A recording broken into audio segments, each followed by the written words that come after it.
പറഞ്ഞു +1 പരീക്ഷ അടുത്തിരിക്കുകയാണ്, ഇപ്പം നടക്കുന്നു.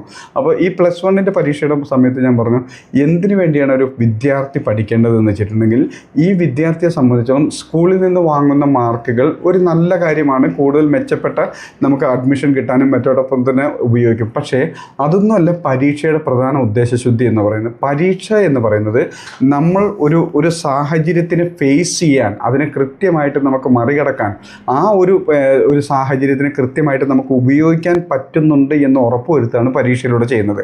ഇപ്പോൾ പരീക്ഷ നമ്മുടെ സ്കൂളിൽ നടക്കുന്ന പരീക്ഷയൊക്കെ നടക്കുന്നത് അതുവരെ പഠിച്ച പാഠഭാഗങ്ങളിൽ നിന്നും ഇടയ്ക്കുള്ള കുറച്ച് ക്വസ്റ്റ്യൻസ് ചോദിക്കുന്നു, അതിനുള്ള ആൻസേഴ്സ് ഓർത്തെടുത്തിട്ട് എഴുതി വെക്കുന്നതാണല്ലോ പരീക്ഷ എന്ന് പറയുന്നത്. എന്തുകൊണ്ടാണ് ഈ ഒരു പ്രോസസ്സ് നടക്കുന്നത്? ഈ ഒരു പ്രോസസ്സ് നടക്കുന്നത് വെച്ചിട്ടുണ്ടെങ്കിൽ പരീക്ഷയും കഴിഞ്ഞ് സ്കൂൾ ജീവിതവും കഴിഞ്ഞ് മറ്റെല്ലാം കഴിഞ്ഞ് നമ്മൾ ജോലിയിലോ ബിസിനസ്സിലോ ഏർപ്പെടുമ്പോൾ നമ്മളുടെ ലൈഫിൽ നമ്മൾ പഠിച്ച കാര്യങ്ങൾ ഇംപ്ലിമെൻറ്റ് ചെയ്യാൻ പറ്റുന്നുണ്ട് എന്ന് ഉറപ്പ് വരുത്തുകയാണ് പരീക്ഷയിലൂടെ നടക്കുന്നത്. കാരണം പരീക്ഷയ്ക്ക് നല്ല രീതിയിൽ പഠിച്ച് ഓർത്തെടുത്ത് മാർക്ക് വാങ്ങി പാസ്സാകുമ്പോൾ അവിടെ സംഭവിക്കുന്നത് അവന് ജീവിതത്തിലും അവൻ്റെ പരീക്ഷകൾ എന്ന് വെച്ചിട്ടുണ്ടെങ്കിൽ ജീവിതത്തിലും അവൻ പഠിച്ച കാര്യങ്ങൾ അവന് ലൈഫിൽ പിന്നീട് ഉപയോഗിക്കാനുള്ള ശേഷിയുണ്ട് എന്ന് ഉറപ്പ് വരുത്തുകയാണ് ഈ പരീക്ഷയിലൂടെ ചെയ്യുന്നത്.